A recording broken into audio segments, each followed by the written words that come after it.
It's Divas That Care Radio. Stories, strategies, and ideas to inspire positive change. Welcome to Divas That Care, a network of women committed to making our world a better place for everyone. This is a global movement for women, by women, engaged in a collaborative effort to create a better world for future generations. To find out more about the movement, visit divasthatcare.com after the show. Right now, though, stay tuned for another jolt of inspiration. One just has to pick up a magazine or turn on a television to see that we as women are bombarded daily with media images of female physical perfection, leaving us with the most unrealistic of expectations as to how we should look. No wonder female body confidence is falling, while incidents of eating disorders are on the rise. What's most alarming is the way this affects young girls. A reduced sense of self-worth can create anxiety, stress, even depression, causing relationship issues while potentially impairing academic and job performance. In direct contrast, Confidence in Bloom is designed to send the opposite message to any woman of any age, shape, or background who has ever felt inadequate, unworthy, or tossed aside because of how she looks. You matter. You are enough now. I, Tina Spolatini, a woman of substance, insist women deserve to be happy, confident, successful, not to mention so totally in love with themselves in their own bodies, just the way they are. Through an ongoing series of intriguing conversations with women from all walks of life who are all extraordinary in their own right, I will take us on a journey of ultimate self-acceptance and empowerment. Together we'll share the stories, laugh, learn, maybe even shed a few tears when you realize how far many women have come to realize just how wonderful life is when you stand in your own power, feeling fantastic in your own skin. Today I'm speaking with Linda Lingo. Linda is an authority on women building wealth. Her successful 35-year career in corporate America and her 10 years as a financial advisor have given her practical experience, radical knowledge, and a deep understanding of the best ways to manage money for the modern-day woman. Women work with Linda to discover how to become a master at their finances, build their wealth, and make an even bigger impact in the world. Linda's mission is to empower women with smart strategies for a successful, stress-free approach to money. Through inspiration and education, Linda guides women into clarity and confidence in their finances so they can live the life they desire. Welcome, Linda. Thank you, Tina. Now, did you notice I have the word confidence in my mission statement? I did. And guide women. Yeah. Yeah, I love that. I love why you're such a great fit here on the show. Thank you. Thank you for having me. So, Linda, why don't you tell us a little bit more about yourself? Oh, my. Well, I have lots of experience, which means I have lots of years on me. If you could see me, you'd know by my gray hair, which I own. And am very confident in wearing. So I started out as a CPA way back when, and I became a corporate controller for a Fortune 500 company and then went on to be a financial advisor. So I worked with women and couples and helped them invest their money. But what I found out was women want more education, especially when it comes to money, because they lack confidence and how to manage it. And so that's when I pivoted to a financial life coach. So I don't do investing anymore. What I do is educate women and help them gain confidence, help them develop really a great relationship with money so that they know how to manage it and use it for their best interest, for their family, for their community, and I feel ultimately women are who are going to change this world for the better. Yes, I would like to think that too. Not to put men down. I think men, No. You know, men got us to where we are. So I would not want to put, any man down and to allow women to be, empowered. Mm-hmm. So you obviously finished high school with the intention of being a CPA. Well, actually, my first goal was to be an attorney.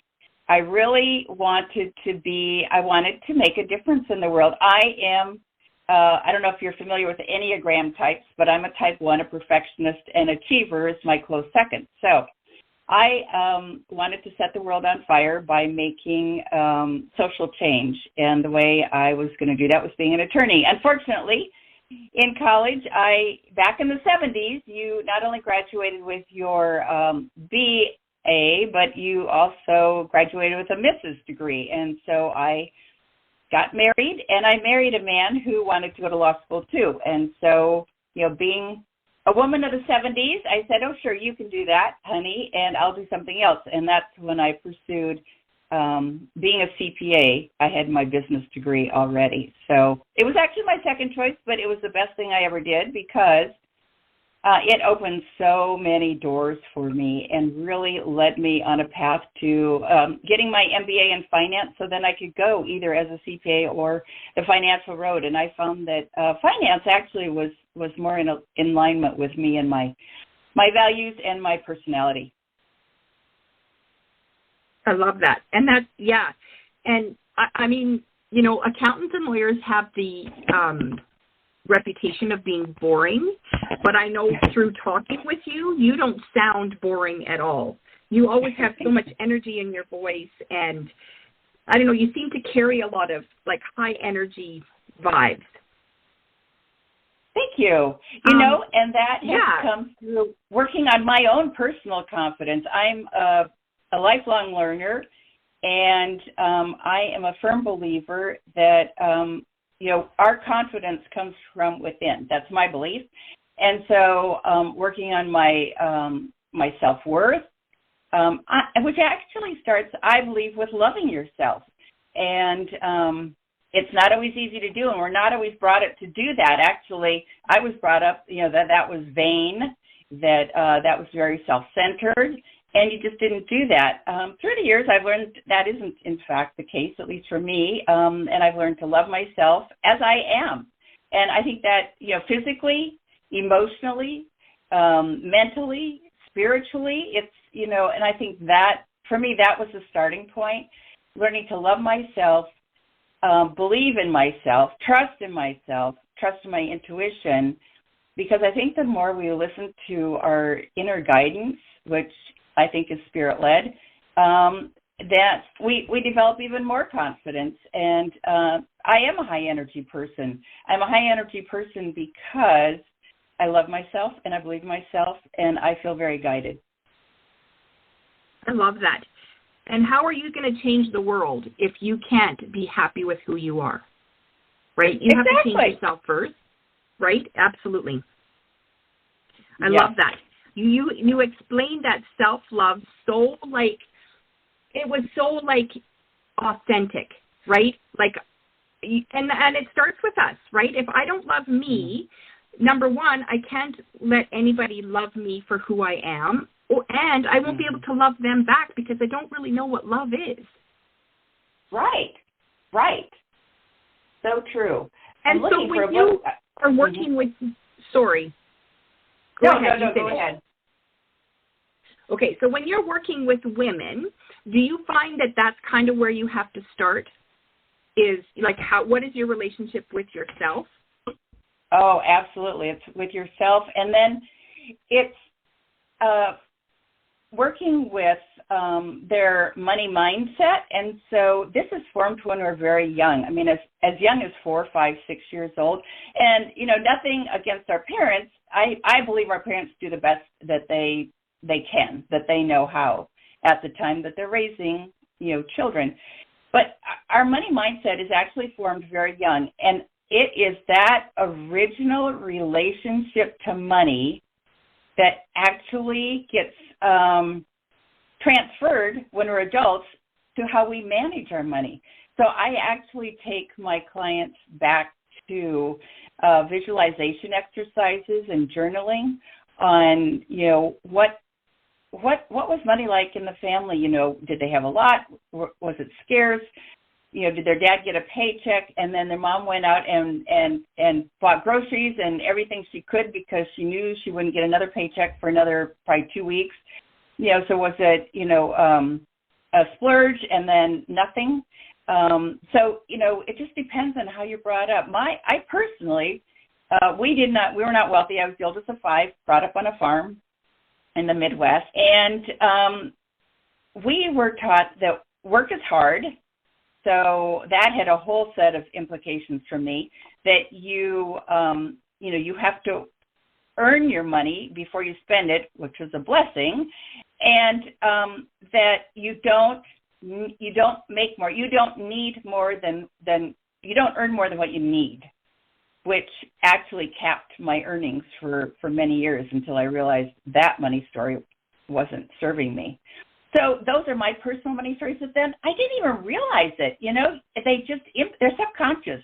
They're embedded in your subconscious, and you're not even aware of them until you start probing and actually looking at, what is causing this? And I walk you back through, some of your childhood memories. And it's only when you recognize what is causing the way you have the relationship with money, only then can you start building a new and better relationship with money. And that's actually in the brain. That's actually creating new neural pathways, new trails, if you would, in your brain. So, yes, so that's where I start, is with the individual, and it's a very subconscious money mindset, and then we work from there. We go on to values, which I'm a huge believer in. Our values impact our purpose, our priorities, and our pursuits. I love that. And so you must have like a program that, like you start at one and it's one step after another then. Right. I call it the VIIP process for building wealth. It's what I've developed. So we start with values and money mindset. Then we move to an intentional money spending and saving plan. I personally, the word budget, sorry, but it makes my skin crawl. It's deprivation at its finest.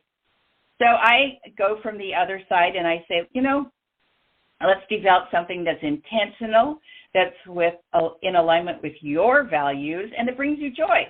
And I help my client set up not only a spending plan, but a saving plan, because I do think you can save your way out of debt if that's where you're at. So we work on that, and then we work on investment. So that's the second I. Educating them. I don't do the investing, but I educate them so that they can either do their own investing or work with a financial advisor, and have the confidence to ask questions that help them make decisions that are in alignment with their values. And then the P is for protecting what you've earned and planning for the future. So that's my full process that I take my clients through. I love that. And so how are your clients mainly then like young parents, or are they closer to retirement? Great question. Thanks, Tina. So my ideal clients are women. I only coach women. That's where I'm at. And they're typically in their 50s and 60s. They've usually gone through a life event. And I know that encompasses a lot, but it could be anything from going through a divorce. Maybe they're empty nesters for the first time. Their kids are off to college. Maybe they're doing a career change. That's very common at 50 to make a career change. Or they're widows, or they might be caregivers. We're the sandwich generation. We're taking care of kids or grandkids and our parents. They've gone through a life transition, and that is usually what triggers them to realize they've got to get right with their money.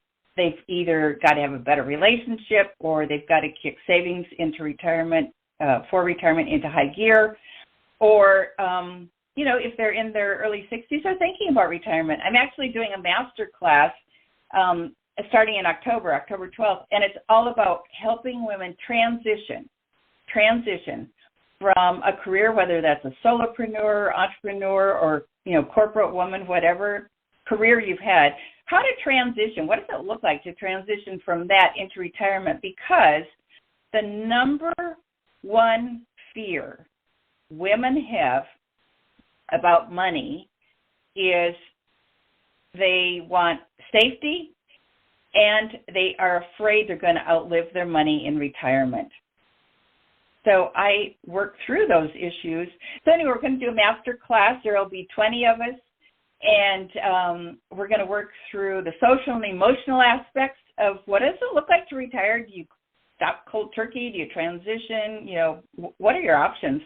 We're going to talk about the financial aspects. We're going to talk about everything like, where do you want to retire? What does that look like? What kind of, income do you need to support that? We'll talk about Social Security. We got to address that, Medicare, all of the topics that impact our retirement so that women aren't afraid to dream. That's another area. Oh, I'm going off on a tangent. Sorry, Tina. But it's good. I want you to continue because women, like you said, women are dreamers, right? Well, we should be, but unfortunately, once again, I think our society shuts us down when it comes to dreaming. And I've learned that it's okay to dream and it's okay to have desires. We have that intuition, and knowing what our desires are really helps us define what our purpose is and, what our pursuits are going to be. And for some of us, it's being a full-time mom. I was a full-time mom for 7 years. Loved it. Absolutely loved it. I had my kids later in life. I've been a career woman. Loved it. But I think our purpose is higher than that. I think more than what we do, it's who we are. And it's taken me a while to get to that point. And so do you think that, I like how you said that, do you think that comes after all that experience? Like, I was a stay-at-home mom myself, and I loved every minute of it. I wouldn't trade it for the world.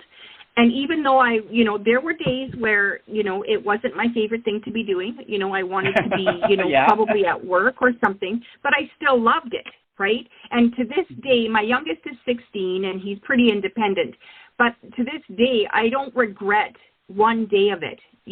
When I see when my kids come home now, they're very open with me, very comfortable with me.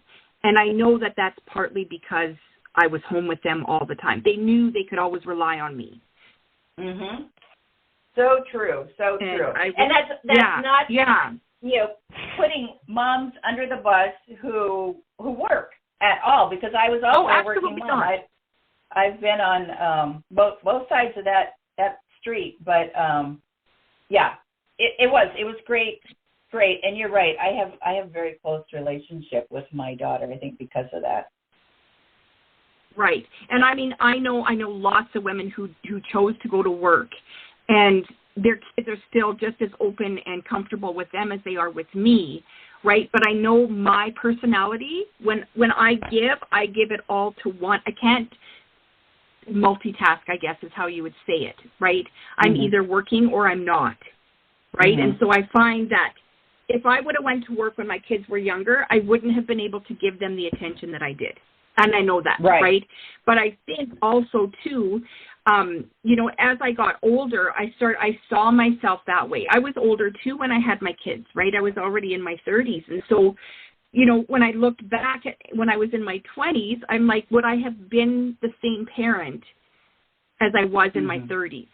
Because I had already done, that career type life, right? And I knew that this was now my passion. I wanted to put all my energy into my kids, right? And so I'm just wondering if that's how we learn, right? When we decide who we really are, is it after we've done all that stuff, or is it during, or is it before? Like have you, I'm sure when you talk with your clients, you must see sort of a trend or a pattern.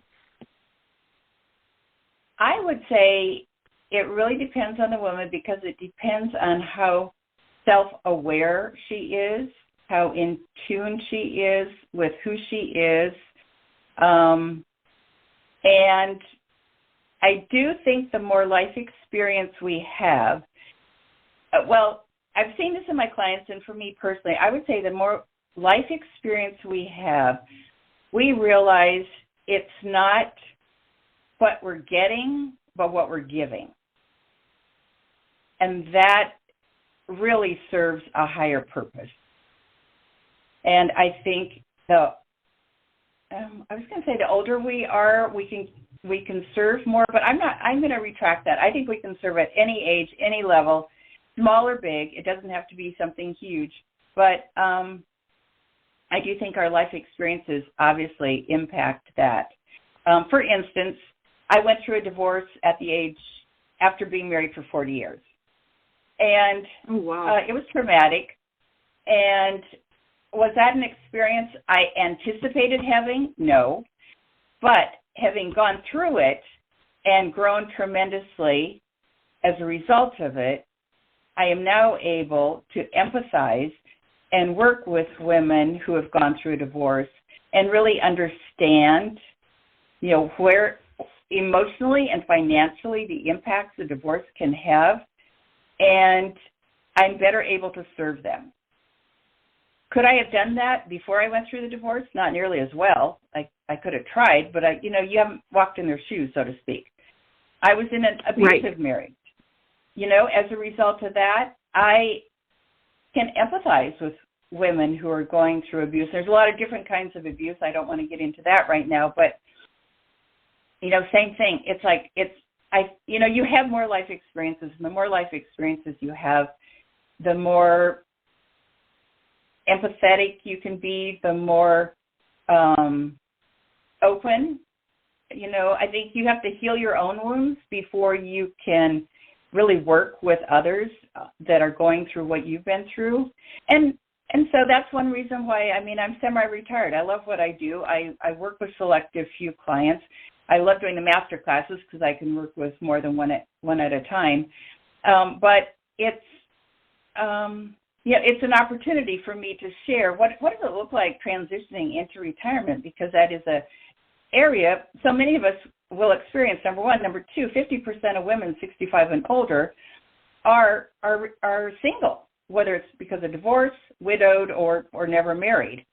And so, which is where I'm at right now. So it's definitely another place in life that a lot of women are at that I can help them, that I can serve them.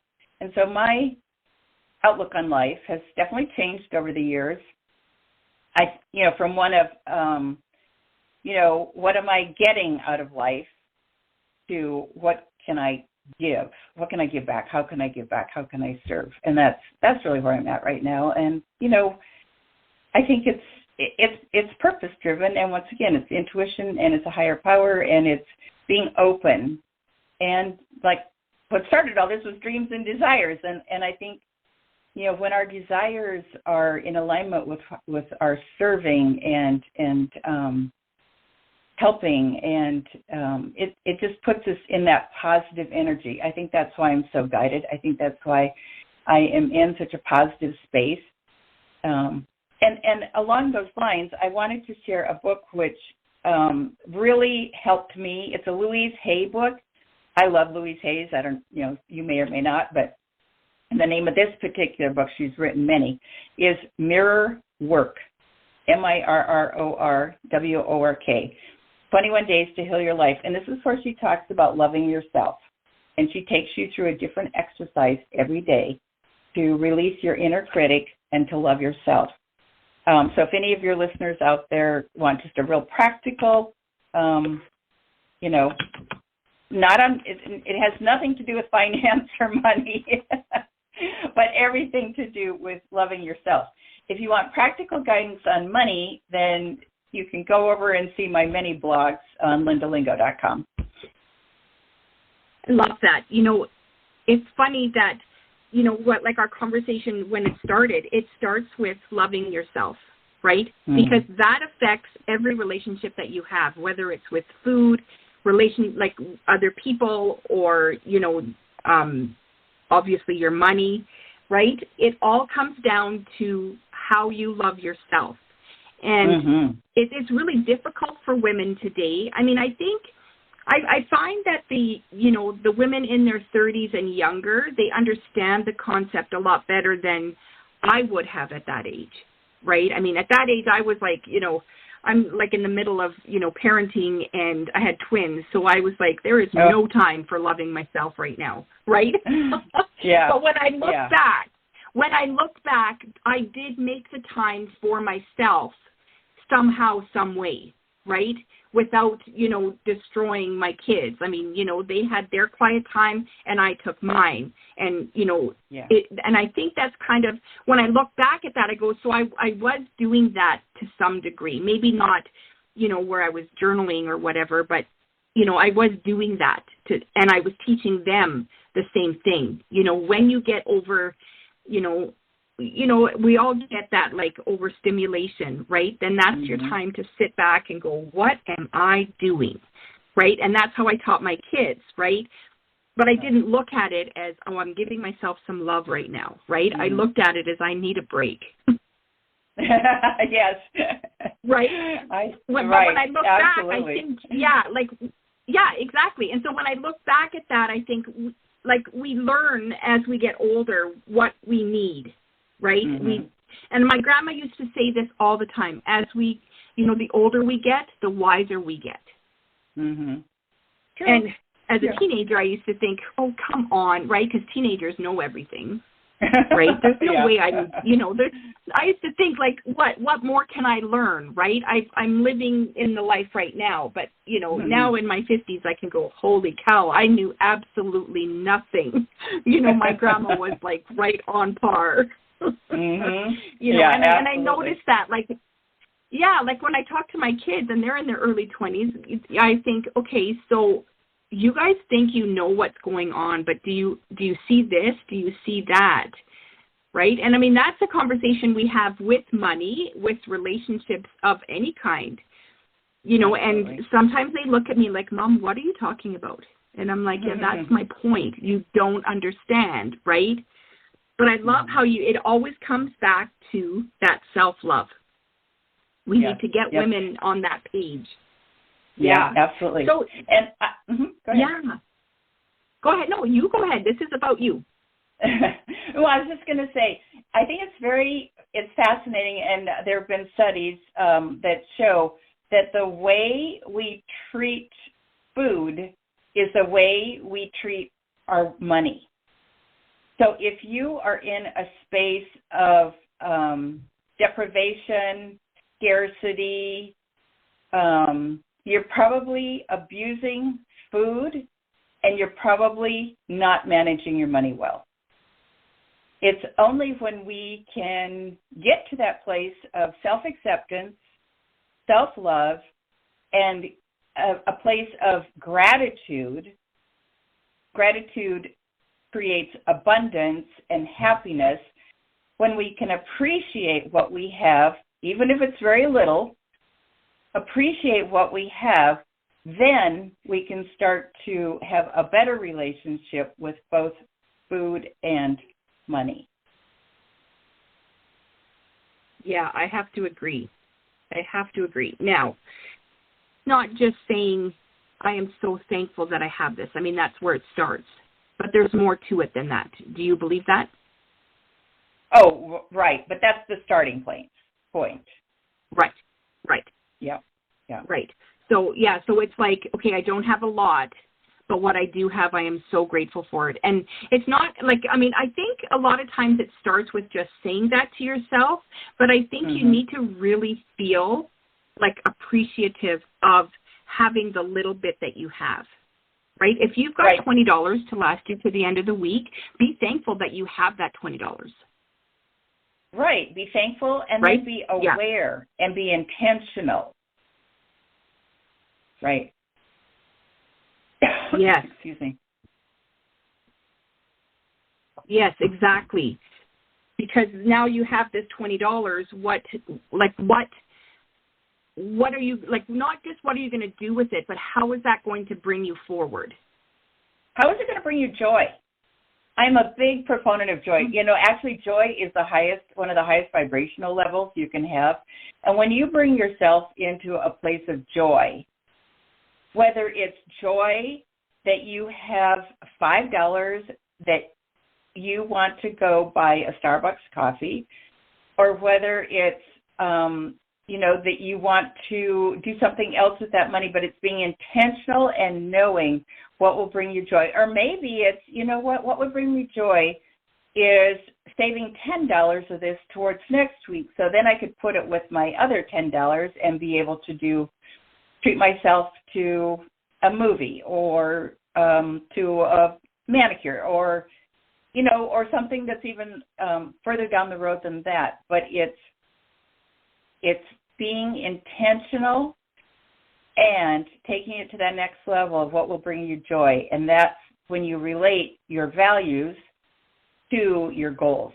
Because only when your financial goals, I think this is true of all goals, but I know for a fact, when your money goals are in alignment with your values, only then will you be in a good relationship with money and will you follow through and achieve your financial goals. Right, and I do believe that. And I think that goes to say for all your goals, right? You need to be in alignment in order for them to, what's the word I'm looking for? In order for you to achieve your goals to the extent that you want to achieve them, you need to be in alignment with the goals and your values. Mhm. Absolutely. Yeah, I do. I do believe that. So if you were to have a client or a client was to come to you and said to you, Linda, I really want you to help me with my relationship with my money. I plan to retire early, and that's going to be in 10 years. What's the first piece of advice you would give? Dream. I'd say dream. I don't define. Dream. What does your dream retirement look like? And I would actually take her through an exercise of what does that look like? Who are you going to spend it with? Where are you going to be retired? Where do you want to retire? Who with? What do you want to do in retirement? Because only after she has thought about taking the time to dream about what her retirement looks like, only then can she put together an intentional money spending plan. And then we can put together a financial plan that will help her achieve that dream retirement. And the other really basic principle is,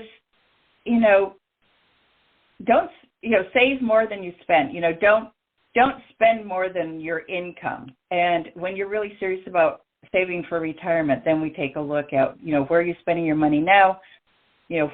What things, and I'm not talking deprivation, but once again, what's in alignment with your values, what's not, and then what are you willing to, it's foregoing immediate gratification for retirement gratification. But the first step is dreaming. What do you want your retirement to look like? What is, what are the emotional and social impacts of this? And then let's put a plan together. Yeah. So I find, now I have this thought that's coming to my head, and I am going to tell you what it is. But I find that the generations today, like the younger generations, like the kids, I'll call them, in their 30s and younger, they're not kids. I mean, they're full-on adults. Oh, they are. And, they're most of them are parenting themselves at that age. Yeah. But when I say younger, because to me they're still kids, right? But when I look at them, I find that they're like very, because they're so used to having satisfaction like at the tip of their fingers at any given moment. I wonder like how their relationship with money compared to, say, our relationship with money is different. Yeah, I think. Like, have you had there's any definitely experience a difference. with that? There's a difference for sure. And would you, and would you say they're more like, with the gratitude and the abundance, would you say they're generally more open to that, whereas we have to learn that, or the other way around? I think they are more mindful of it. I also find with the younger generation, they are not. Now, this is a big generalization, so of course this isn't everybody. Of course. But right. They're not as tied to a profession like we were brought up to. You go to college, you have a career, I think things have changed, especially after COVID, but things have changed for that younger 20s and 30s. It's like they're questioning, do I really need a college degree to do this? And you know what? I'm going to try this. If I don't like it, I'll try something else. They're much more fluid, I would say. And because of that, money, they want enough money to have a comfortable life, but it's not always in excess, like I think some of us, well, not me. Anyway, some people may have had. So I do think there's a difference. I think they're more fluid. I don't think they're as rigid as far as a career, and I don't think they're as tied to a 6 and 7 figure income. Now, I do think the baby boomers, which are still in in 50s and 60s, I think that generation, those generations are still very much, we worked hard, we're saving for retirement, and, we're going to self-fund ourselves. We don't want to be a burden to our kids. I hear that all the time. I don't want to end up sleeping on my kid's sofa. And so they definitely are planning for their retirement. I would say the late 30s and 40s are, it really depends on their attitude and where they're at, because in that generation we have some who are very much tied to what I call the FIRE movement, financially independent, retire early. And they will do everything. I mean, you talk about workaholics. They are going to do 2 and 3 jobs. They are going to save absolutely every penny. They are going to live a very modest lifestyle, but it's all for retiring early, so then they can do what they want to do. So then they can go hike and travel the world. And I would say, and then there are those who are like, I want to do some of that now. I'm not going to wait until I retire. And I was definitely in that camp. I love to travel. I've always enjoyed traveling. I didn't realize how much traveling I did until I started talking to people, and I started looking at how many countries I've been to. I lost track, but it's a bunch. But I love traveling, and I've always done traveling, whether it's stateside or international. So I was, I want to have fun. I want to have some fun, but I'm also going to save for retirement. So mine was I think a pretty good balance, and I do see that a lot in people in their 50s and 60s now. Yeah. I think our age group, because now it's more of a reality, right? Yeah. Like I remember when I was 19, my bank manager said to me, you need to start an RSP. And I was like, for what?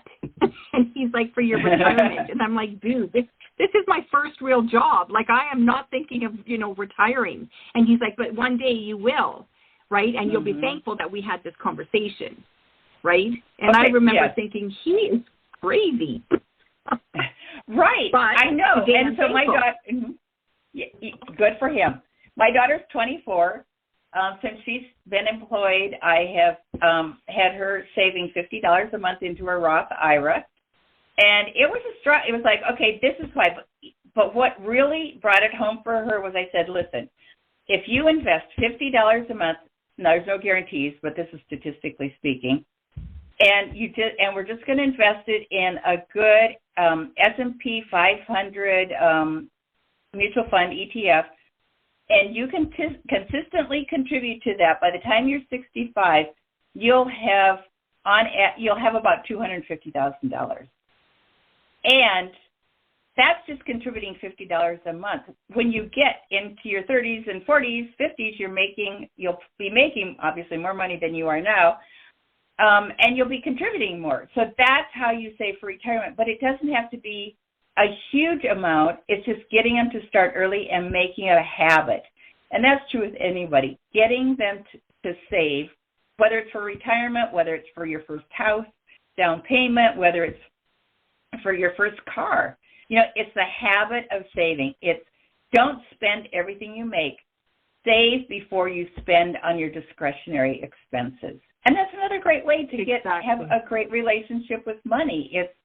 I'm honoring this. I'm paying for my basic needs right now, my housing, my food, and then I am saving. And then comes, I want to eat out with my friends, or I want to go to movies, or whatever it is, but it's making it all a really good habit, because one of the things we fall into, and we're humans, is the more money we make, the more we spend. We buy those toys. I always say, our 30s and 40s are kind of accumulations. We get the house, we get the car, some people get a boat, some people get, what other toys, they like. And when we see all of our neighbors with all these, wonderful things, or we get a bigger house, I got to tell you, when you turn 50, I don't think you're there yet. I have been. It was like the most depressing day ever and the biggest day ever. And it was like, what the heck am I doing with all this stuff? It's stuff. You can't take it with you. And why am I trying to impress people I don't know and probably don't even like? How ridiculous is this? And I had a total mind shift. And I started downsizing from that day forward. And I find that's very typical, especially once you turn 60. It's like, oh my gosh, I have way too much stuff. I'm thinking about retiring. I don't need this huge house. The kids are gone, and then you're looking around and it's like, why money on stuff that nobody wants, And so those are the things. My daughter, I actually had her help me downsize, and she goes, oh Mom, and I'm like, take away from, don't you do this. Learn from me. Don't do this. You don't want any of this stuff. If you end up accumulating stuff like this, trust me, your kids aren't going to want it. So anyway, right? Isn't that the truth? Mm-hmm. Yeah, mm-hmm. I totally get that. Yeah, I am 50. And when I turned 50, I kind of went through the same thing.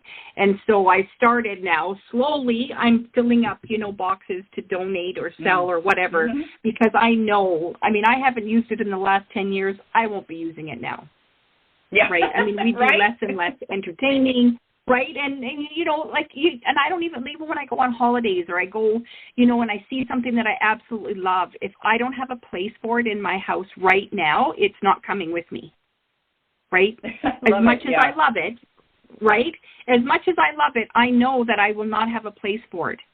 Right? So unless I can get rid of something. That's kind of the rule, right? If I can get rid of two, then I can take one more thing home. But yeah, good for you. Yep.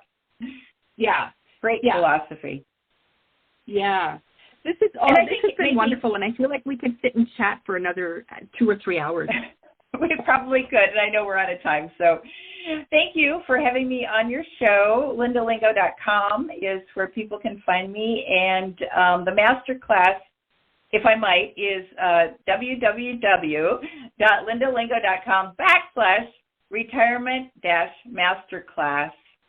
I know that's a lot. I'll email you so you can put it in the show notes. But starting October 12th, love to have ladies in there who are thinking about retirement in the next 1 to 10 years.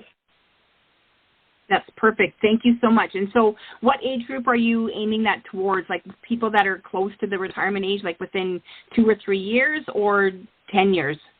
Anybody, I would say within 10 years.